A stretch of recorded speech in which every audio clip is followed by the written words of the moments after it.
Hola, ¿qué tal? Bienvenidos al podcast Cholo Chisme. Mi nombre es Estefanía y hoy nos acompaña mi compañera Yasmín.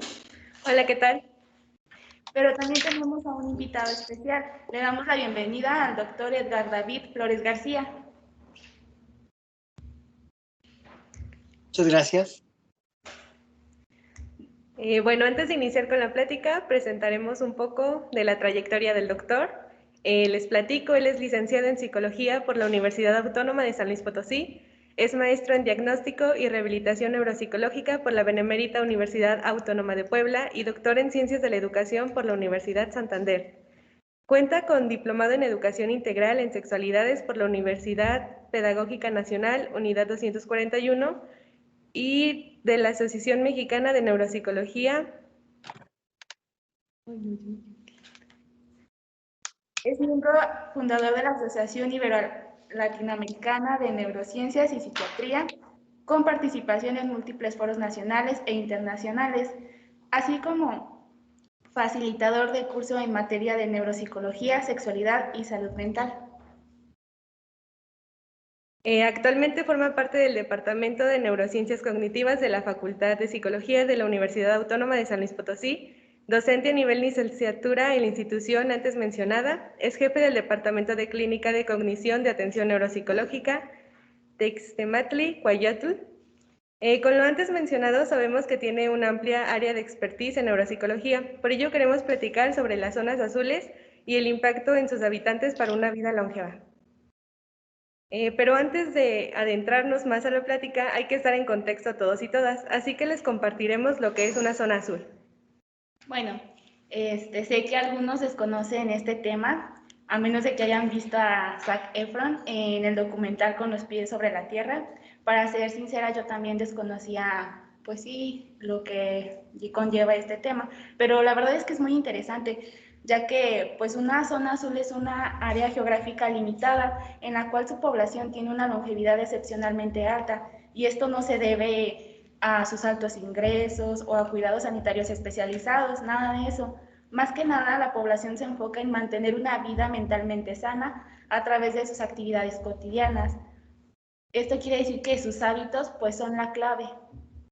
Bueno, antes de que surgiera la idea de hacer este podcast, ¿alguno de ustedes ya había escuchado algo del tema? Doctor, ¿ya había escuchado algo? No, como tal, no. Había escuchado de zonas donde la gente era longeva, pero la verdad es que, no desconocía como el término, el nombre, incluso el tecnicismo con el cual se referían a estos lugares. La verdad yo tampoco tenía acercamiento a ese tema hasta que la maestra nos lo comentó, y la verdad el documental es muy interesante. Y bueno, después de ver este documental, el concepto inició en el pueblo de Seulo, de Cerdeña, con el estudio del doctor Giovanni y el doctor Walter. Sí, hay 5 zonas azules en el mundo, además de Cerdeña. Está Loma Linda en California, Nicoya en Costa Rica, Ikaria en Grecia y Okinawa en Japón. Un dato muy chistoso es la manera en la que se le dio el nombre a estas zonas. Doctor, ¿nos puede platicar cómo fue esto? Pues fue bien curioso porque fue una situación meramente circunstancial y para nada técnica acerca de cómo se les daban los nombres de las zonas azules. Dado que, como les había mencionado, este fenómeno de las poblaciones longevas ya se viene estudiando. Menciona el doctor que, pues, a él se le ocurrió señalar con el único plumón que tenía a la mano y que era un plumón color azul. Y entonces, pues, justamente, fue una situación meramente circunstancial, era nada más porque tenía el marcador azul a la mano y ya, en dado caso pudo haber sido una zona verde, una zona negra, una zona rosa, si hubiese sido cualquier otro tipo de tinte. El fenómeno o el objeto de estudio seguía siendo el mismo, personas longevas, ¿verdad? Pero la peculiaridad es de que se denominó azul nada más porque era lo que tenía para marcar en el mapa. Sí, fue muy curioso. Así es. Yo sí pensé que tenía algo más técnico, no sé. Algún significado por el color, pero nos sorprendió la manera en la que se le dio. Bueno, también en el documental la población se enfoca en mantener una vida mentalmente sana. Esto engloba pues según ellos, una actividad física. No necesariamente es de que hacen ejercicio o aquí que, por ejemplo, van al gym. No, más bien con una caminata para ellos es tener una actividad física, el hacer sus propios alimentos, desde sembrarlos, cosecharlos, producirlos. Es algo muy importante ya que pues ellos tienen su alimentación sin pesticidas, sin químicos que pues a la larga pueden afectar la salud. También tenían una unión muy cercana con su familia, siempre estaban compartiendo con ellos. Entonces, pues prácticamente ese ambiente favoreció pues sus hábitos. Doctor, ¿nos puede explicar desde su expertise qué es lo que conlleva el tener una vida mentalmente sana? Ok, bueno, pues de entrada llama la atención o sea, el tema en el cual se desenvuelve el capítulo es la longevidad, pero específica, no la longevidad por sí misma, sino que eh, la longevidad que involucra una conservación del estado de salud, tanto físico como mentalmente hablando. Entonces, llama la atención de que, bueno, pensaron, sí, o sea, son personas, longevas, son personas centenarias, pero que están envejeciendo bastante bien, que no están envejeciendo con problemas de salud ni con problemas, de salud física o problemas de salud mental. Entonces, pues llama mucho la atención acerca de cómo se busca de entrada probablemente Zac Efron sí, bueno, lo pongo ahí como ejemplo. Probablemente él entró o él se adentró a estos temas pensando probablemente que iba a encontrar una receta o que iba a encontrar un ABC. Cuando, bueno, pues y cuando están entrevistando, cuando están descubriendo la calidad de vida, el tipo de vida, pues se dan cuenta que no es tan sencillo como pensar en un A, B o C, sino que es una situación multifactorial que va a involucrar demasiadas vertientes y demasiadas raíces. Agregaría yo incluso que de alguna manera mm, hay algunos elementos como muy básicos y muy claves, o sea, que creo que ya están más que considerados en cuanto a la salud cerebral, salud física, que son el sueño, la alimentación, el ejercicio, como usted ya mencionó, son tres cosas que son básicas para poder mantener un bienestar físico y un bienestar mental. Sin embargo, también se mencionan por ahí otros elementos que no necesariamente están expresos o están de forma expresa explicados en el capítulo, pero que definitivamente tienen que ver con ello. Número uno, el acercamiento que pueda tener o no la persona a los procesos de producción, a los procesos de calidad, el acceso al sistema político también que se pueda llegar a tener o no tener. En este sentido, entonces, pues me gustaría pensar que estos lugares, los lugares azules, no son más que un caldo donde, bueno, también había elementos genéticos, o sea, tampoco era algo casi como que solamente fuera el medio ambiente, sino que entonces es un caldo donde pues se predisponen varias condiciones. Pero repito, bueno, probablemente las tres más fuertes o las tres que se puedan estudiar más o que se puedan evidenciar más en la literatura serían la alimentación, el sueño y la actividad física, entendiéndole esto no como ejercicio de resistencia, sino como ejercicio aeróbico, ejercicio que vaya fomentando el ingreso de oxígeno al cuerpo. Ok, bueno, esto es muy parecido, bueno, lo que nos comenta de la alimentación, el sueño y la actividad física. Recuerdo que ya los había abordado en una conferencia que había dado sobre la salud cerebral, Ujú, ujú, pues mantenerte pues mentalmente bien. ujú. Entonces, tiene relación con, por ejemplo, en el documental le aplicaban pruebas a una señora de Sí, edad avanzada y, o sea, podía hacerlo muy bien cuando en promedio una población adulta mayor pues no podría. exactamente. Aquí se menciona también este bien envejecer no solamente en lo físico, sino en lo mental. Obviamente no especifican qué prueba, pero se ve ahí luego que es un mini mental de Folstein, El Mini-Mental, pues, es un examen mínimo del nivel mental o un examen mínimo del nivel cognitivo que pueden tener las personas, donde la máxima puntuación es 30 y generalmente una fluctuación de menos de 21 ya indica un deterioro cognitivo bastante comprometido, bastante elevado, y aún así las personas respondían bastante bien, pese a que hubo un dato que no se consideró tanto o yo no logré rescatar, que era el nivel de escolaridad. Porque justamente a la hora de pensar en instrumentos formales, o sea, aterrizándolo en el uso de instrumentos formales, la escolaridad es algo que tiene un peso tremendamente grande a la hora de contestar este tipo de pruebas. En el sentido de que, por ejemplo, de entrada esta prueba tan mínima, que es una prueba que tiene una muy alta sensibilidad, muy poca especificidad, pero muy alta sensibilidad, eh, eh, considera que si tienes de tantos a tantos años de educación, se te resta o no se te resta, o se te da un punto o se te dan 2 puntos, dependiendo de qué tanta actividad no tengas. Eso es algo que me llamó la atención porque creo que no es algo que consideraron, y partiendo un poco de que es una región rural,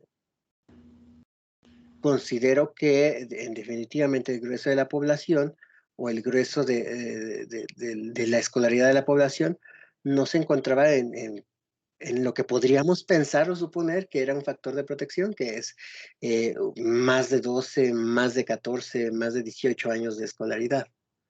Entonces llama la atención cómo pese a, esto es hipótesis mía, la verdad es que tampoco es algo que se explique, pese a no tener este factor, o parece ser que aquí nos da a entender que no es tan importante o no es tan relevante el nivel educativo para poder tener un buen desempeño en estas pruebas, específicamente hablando en esta población longeva, en este tipo de personas. Y aún así tener una muy buena lucidez mental.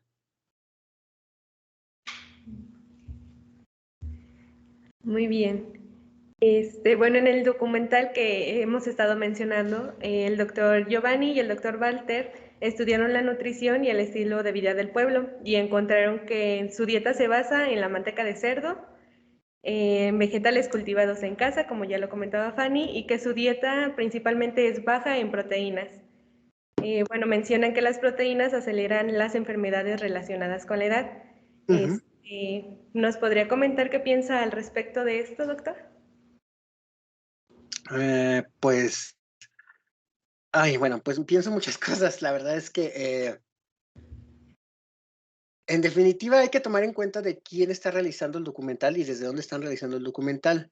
Eso sí es algo que mencionan ellos muy específicamente. Dicen, en Estados Unidos, por alguna extraña razón, se asocia la salud a la fuerza, no recuerdo la palabra específica, pero sí utilizaban la palabra fuerza y se utilizaba en relación al consumo de proteínas que pudieras llegar a tener. A esta capacidad sí, de energía que pudieras llegar a tener, no para realizar actividades aeróbicas, repito, sino para realizar actividades que tengan que ver con la fuerza, con el poder. Entonces, bueno, mencionan mucho que ellos parten pues, desde esta perspectiva nutricional y de salud muy americana, muy occidentalizada, y cuando llegan acá, incluso Zac Efron lo dice, o sea, le llama mucho la atención en el sentido de que probablemente todas sus dietas hayan sido libres de carbohidratos y altas en proteína, porque pues la proteína es lo que se va al músculo y el músculo es lo que puede servir como elemento y indicador para tener una buena salud.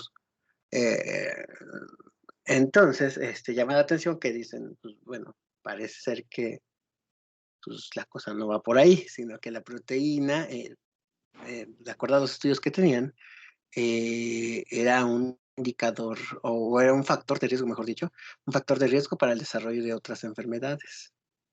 Entonces cambia un poquito el asunto, que era algo que ya más o menos había medio considerado, cosa que, por eso les digo, es que depende mucho de quién lo esté estudiando, o sea, si nos acercamos desde un punto de vista de la salud muy, ni siquiera eurocentrista, sino americocentrista en el sentido de Estados Unidos, obviamente se entiende como que ese sorprendimiento, ¿no? o esa sorpresa que pueden llegar a manifestar.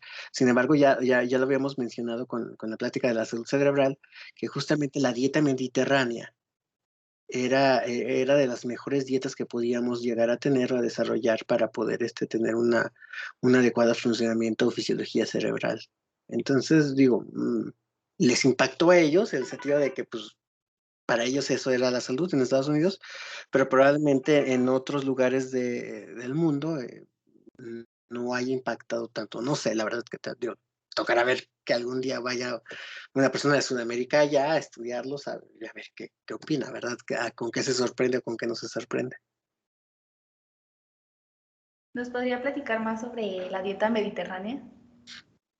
Está entendiéndola que es una dieta que definitivamente va a ser más rica en frutas, en verduras, específicamente también en semillas, que también se va a consumir mucho fruto seco, muchas semillas, que se va a buscar también, ya lo mencionaban ahí en el documental, se busca también la ingesta de carbohidratos de una alta manera, de una muy alta manera.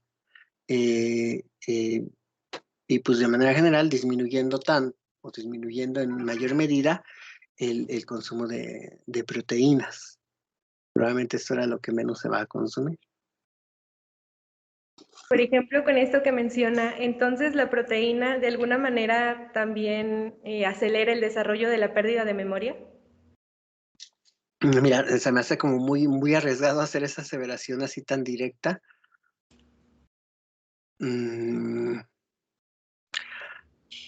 Dado que es muy difícil aislar las variables para poder hacer ese tipo de aseveración. En el sentido de que la pérdida de memoria, también, al igual que la longevidad, es un factor multicausal. Y probablemente no dudo que haya estudios que sí lo estén buscando, pero es bien difícil por ahí hacer esta correlación causa y efecto. Am, no me atrevería a decir que sea una relación tal cual directa, sino que hay muchos puntos intermedios. El consumo de proteínas puede llevar a algunos desórdenes metabólicos, puede llevar a algunos desórdenes sistémicos, y esto a su vez va a provocar la pérdida de memoria. Pero no es que per se las proteínas por sí solitas generen el deterioro de la memoria. Nada más que como me gustaría como aclarar eso. Sí hay algunos puntos intermedios que no estaríamos considerando. Incluso aquí yo creo que también, como lo quieren dar a explicar en el documental, están estos puntos intermedios. O sea, antes de perder la memoria va a haber una alteración sistémica o una alteración metabólica de otra naturaleza que va a afectar a todo el cuerpo. O sea, así como afecta a la memoria, afecta a la respiración, así como afecta a la respiración va a afectar la motricidad, y así como afecta a la motricidad va a afectar a muchas otras cosas más. Ok, entonces es un predisponente para que se desarrollen más enfermedades, no solamente. Exactamente, exactamente, sí. Sí, así tal cual lo entendería yo. Ok, muy bien. Y bueno, comúnmente, ¿cómo afecta el envejecimiento a la mente y al estilo de vida de las personas? Así como en promedio aquí generalmente. Ay, es que es una pregunta también muy complicada, dado que no depende de las personas en sí mismas. ¿Por qué creen que les mencionaba que hay cosas que en el documental no se exponen de forma explícita, pero que, bueno, a los ojos, no sé, es que no me quiero poner más flores de las que ya tengo, pero a los ojos de alguien que puede ver mm, más allá de las neurociencias, sino desde una postura crítica, cómo el sistema político y el sistema social están jugando mucho para que también las personas puedan tener este desenvolvimiento óptimo dentro de su vida cotidiana. ¿A qué me refiero con esto? ¿Cómo cambia el envejecimiento de las personas? Pues definitivamente sí hay una deficiencia de ciertas habilidades, eso es obvio. La inteligencia fluida obviamente va a disminuir, pero sabemos, también ya está más que documentado, que la inteligencia cristalizada va aumentando. ¿Qué quiere decir esto? La inteligencia cristalizada es la que depende de las experiencias que tenga la persona. Es la, es la capacidad de resolver situaciones ya conocidas. Obviamente, mientras más grande seas, más posibilidades o más sabiduría vas a ir. Pues es lo que muchos conocen como sabiduría también. La sabiduría va aumentando y entonces por ahí dice el dicho, más sabe el diablo por viejo que por diablo. Quiere decir que la inteligencia cristalizada que va obteniendo es muchísimo mejor. Entonces la verdad es que me atrevo a decir que hay cambios cognitivos en la vejez, sí, cambios significativos o relevantes que repercutan sobre las habilidades cotidianas de las personas, no. ¿A qué me refiero con esto? Que entonces el problema está, entonces van a decir ustedes, pero entonces ¿por qué las personas mayores dejan de hacer tales cosas?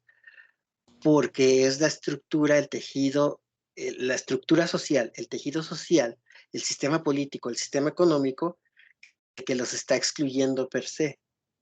No necesariamente las habilidades que puedan ganar o perder por el proceso biológico de envejecimiento. Entonces, por eso les digo, llama mucho la atención a ver cómo aquí no les ponen que cuando tengas más de 60 años ya no vas a poder participar de la vida pública, ni de la vida activa, ni de la vida social, ni de la vida de trabajo. Cuando tú ves a las personas ahí longevas tomándose su vino, comprando su vino, o sea, siendo partícipes de la actividad económica. Y eso no depende de ellos mismos, depende de toda la estructura del tejido social que pueden llegar a tener.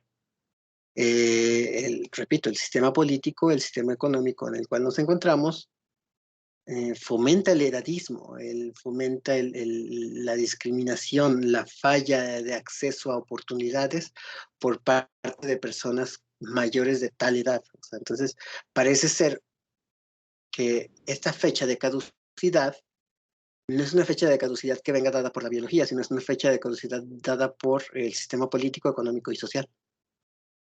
Entonces, pues, si me preguntaran qué cambios acarrea para la persona, la verdad es que ningunos, pero el cambio viene sobre todo dado por el sistema social y el sistema político. Ah, ok. Sí, pues de hecho, bueno, el semestre pasado yo realicé un trabajo sobre el edadismo Ujú, y marcaban mucho eso, que no es tanto un problema de la persona como tal, sino de la sociedad, que son los que no aceptan a la gente ujú. y los tachan o hacen comentarios que para ellos probablemente es de juego, de burla, pero pues los hacen sentir mal, ¿no? Entonces sí, sí considero que pues sí tiene mucha razón en ese sentido, que la sociedad es como la traba para la edad.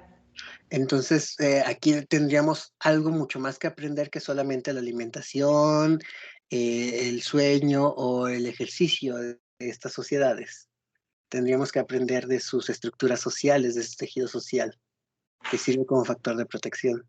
Les digo, cosas que no, obviamente no lo iban a mencionar, porque Estados Unidos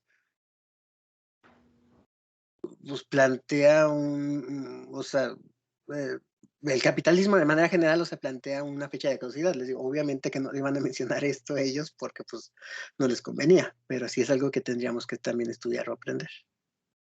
Sí, pues como en las zonas, por ejemplo, en la Huasteca, vemos que los trabajadores son campesinos y ya son pues de mayor edad y siguen haciendo sus actividades cotidianas como si nada, o sea, muy activos las personas. Ujú.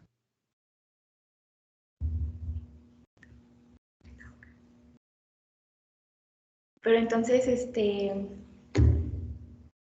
bueno, es que me queda como una duda sobre si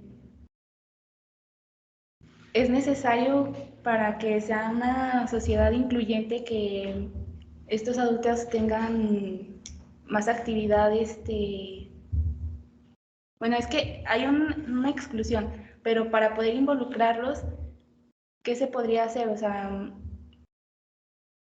Ojo, esa exclusión no me refiero necesariamente al ámbito laboral, ¿eh? Me refiero a todos los ámbitos. ¿A qué me refiero con esto? Bueno, que de entrada, ¿qué se necesita para poder tener una sociedad más justa? algo que probablemente no nos va a gustar escuchar, ¿verdad? O sea, definitivamente necesitamos un cambio de un sistema político, pero tremendamente radical. O sea, aquella situación donde se siga favoreciendo al individuo sobre lo social, o sea, pues, un capitalismo, definitivamente va a seguir marcando estas divisiones.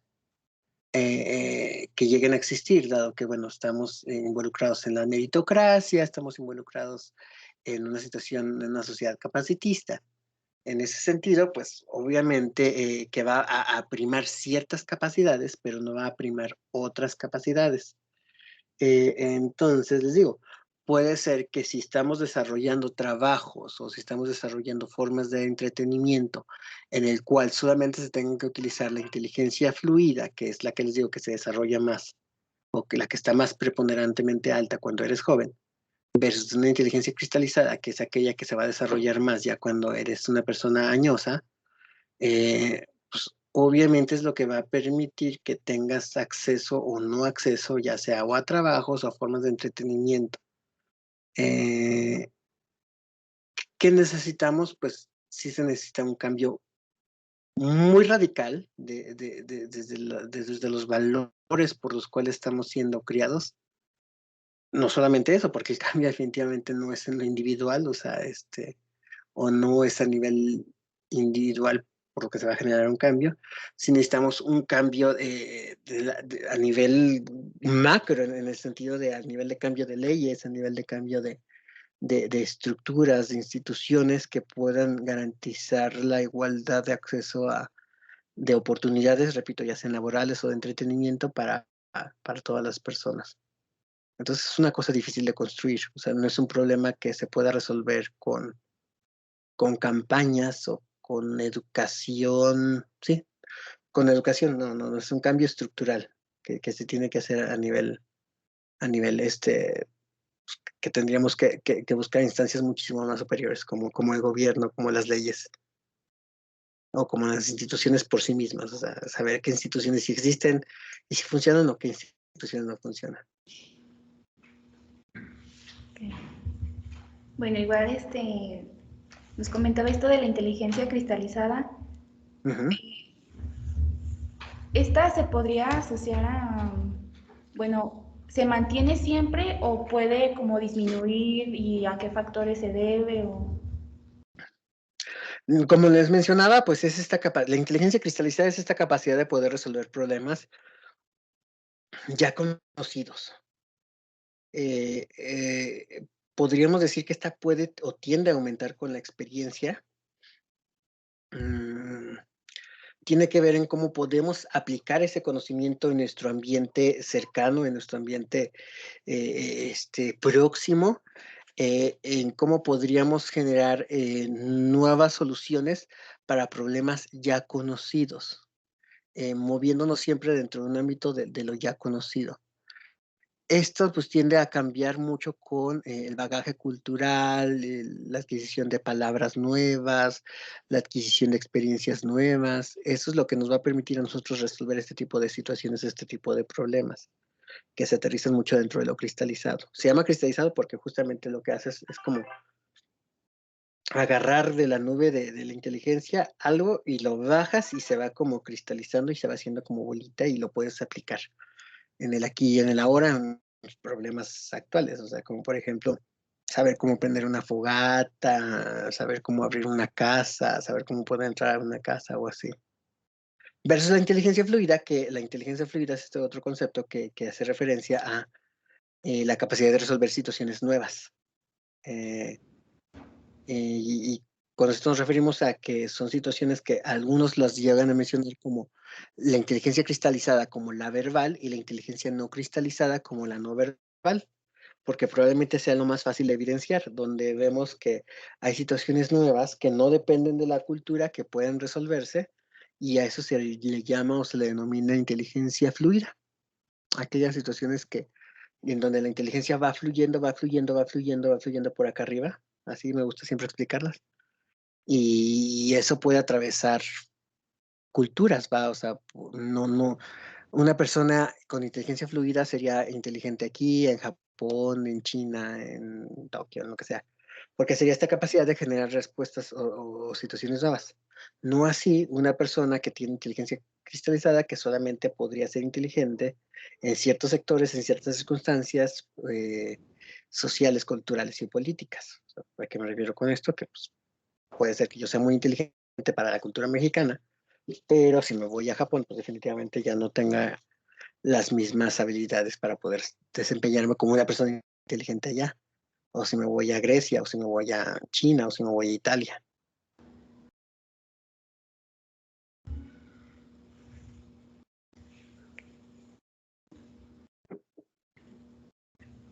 Ok, bueno, Ujú.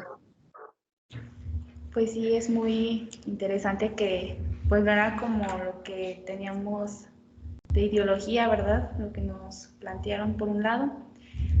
Y pues bueno, entonces la realidad es que para tener una salud cerebral, pues es fundamental tener no solamente estar en un área delimitada, sino los hábitos que tenemos. O sea que podríamos decir que el documental se queda un poco corto con la información que nos brinda, ¿no? Que solo, bueno, sí, como en muchos programas te muestran el lado positivo, el lado bonito, lo mejor, y se quedan ocultas unas cosas que ya nos ha comentado usted, que también influyen mucho en esto de la vida longeva. Totalmente. Entonces, pues sí, creo que teníamos esta idea muy cerrada nosotras con la información que se nos proporcionó y pues usted nos abrió los ojos. Se lo agradecemos, doctor. Totalmente cierto. O sea, no quiere decir que el documental sea de mala calidad, sino que, reitero, o sea, está hecho con los ojos, pues, está hecho con cierta mirada y obviamente esa mirada es una mirada de tales personas, tales productores que viven en tal lugar, que son de tal sexo, que son de tal raza, que son de tal situación política, de tal condición social. Entonces, obviamente, pues está hecho con con esas tonalidades, vertientes o sesgos, como le quieran llamar. Sí, sí, a pesar de eso, pues sí consideramos que Bastante es bueno. interesante y que a partir de ahí pudimos tomar este tema. Sí, bastante bueno. La verdad es que no estoy demeritando para nada el trabajo del documental. Me parece un documental bastante necesario, bastante útil, sobre todo que pone sobre la mesa esta posibilidad de ver y de entender lo sustentable, un poco sí, con una vista muy romántica, pero también muy real, muy real respecto a cómo podríamos utilizar esta situación de la sustentabilidad para, en este caso, en pro del desarrollo, entendiendo ya en el último tramo de la vida. Así es, y pues como bien saben las personas que nos están escuchando o nos están viendo, el podcast está dirigido hacia eso, hasta a nuestro programa de sustentabilidad. Entonces, en estas zonas, pues se menciona mucho, se hace énfasis en que las personas trabajan para sus propios alimentos, para estar ayudando tanto a ellos como al medio ambiente. Y lo mencionaba mi compañera Fanny, que les hace muy bien porque no tiene ningún otro tipo de De químicos, ajá. pesticidas, o sea, todo naturalmente cosechado. Y pues Ahí estamos, perdón, justamente, fíjense, nótese cómo ahí mismo va involucrado cuando le estamos quitando estas instancias eh, políticas, económicas, como podría ser una empresa que se encargue de procesamiento de arroz, de vender arroz. O sea, entonces, donde pues cosechan el arroz y los trabajadores van y le venden este arroz a esta industria que se va a encargar como de empaquetar o de hacer algo. Y luego ella lo regresa, lo empaca en un plastiquito, lo empaca y te lo regresa y te lo vende.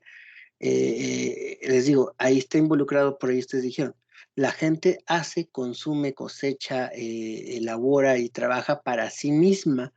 Todo lo que hacen ahí, o sea, es para sí mismo. No hay un intermediario económico, no hay una transnacional que venga a meter las manos aquí en esta situación. Entonces les digo que vienen todas estas situaciones políticas y económicas que están más allá. O sea, definitivamente les digo, no llega la persona a comprar el kilo de arroz, a revender el kilo de arroz, pero ahora con un plastiquito. Ahora te voy a vender esto. Sino que la misma gente se encarga de gestionar sus propios recursos para sí mismos. Y no hay un tercero que se encargue como de gestionar o sí, como de tomar, de expropiarse de estos valores que tienen las personas para trabajar y de tomarlos para su beneficio, sino que son ellos mismos, para ellos mismos. Y de esa manera pues se tiene un aprecio a la diversidad, pues porque por ejemplo en el documental se muestra cómo cuidan el ganado y cómo van y ordeñan y, o sea, sí mantienen como que ese lugar muy bonito, la verdad se ve muy muy bello los paisajes que muestran. Entonces también creo que se hace una visión al futuro porque se piensa en las generaciones que se están dejando, que van llegando más niños y les enseñan esas mismas tradiciones y costumbres que ellos tienen para que pues se vaya creando esta misma cultura. Uh-huh, uh-huh.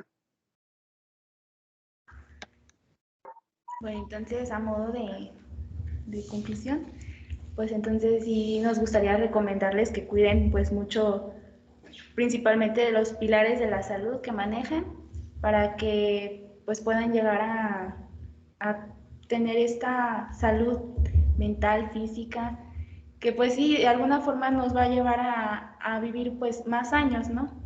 A fin de cuentas, pues siempre una vida sana es lo más natural, es lo mejor. Pues si algún comentario que quiera hacer para cerrar con el tema, doctor. Creo que no, o sea, creo que, bueno, esta sesión me deja bastante reflexión respecto a entender un poco cómo lo sustentable, que dicen que es el tema del podcast, cómo lo sustentable puede impactar no solamente en el ambiente, o sea, porque la misma palabra viene desde ahí, o sea, la sustentabilidad busca impactar en un primer momento sobre el territorio, sobre el espacio, sobre los recursos, sino que también podemos encontrar cómo lo sustentable puede impactar sobre los procesos, y esto me acabo de dar cuenta yo, sobre los procesos propios del desarrollo, esto ya lo había mencionado, pero también sobre los procesos propios económicos, en el sentido de que, pues sí, si yo empiezo a cosechar o a generar mis propios alimentos, ya no voy a necesitar de estas transnacionales que vengan y me digan qué es lo que yo necesito comer para poder ser saludable o no saludable o lo que sea. Como es Y creo una buena forma de poder moldear no solamente el desarrollo humano, sino también el desarrollo económico humano. sí, que el documental lo presenta muy bien con el ejemplo que nos da. Entonces, pues igual si quieren ir a verlo, lo pueden ver. La verdad está muy, muy interesante y pues sí, yo creo que el ver el documental y escuchar nuestro podcast también los hará reflexionar acerca del tema de las zonas azules. Sí, para no quedarse solo con una opinión, sino abarcar más áreas. Que, pues bueno, muchas gracias por acompañarnos y compartir sus conocimientos con nosotros y nosotras y el público, y esperamos que les haya gustado el episodio del día de hoy. No olviden seguirnos en nuestras redes sociales, YouTube, Spotify, Facebook e Instagram. Y pues antes de despedirnos, la pregunta aquí es si a ustedes que nos están escuchando les gustaría vivir en una zona azul. Si es así, pues porque sí, y si no, ¿por qué no? También tomando en cuenta ya los puntos que nos mencionó el doctor Edgar. Sino más que nada como esta parte de cultivar y vivir de sus propios alimentos, ¿les gustaría? Bueno, esperamos que podamos contar con sus opiniones en la caja de comentarios en YouTube. Y pues muchas gracias por escucharnos. No se pierdan el siguiente episodio, que de igual manera será muy interesante. Gracias, doctor, por su participación. Y pues, se lo besos para todos. Gracias por la invitación. Gracias, hasta luego.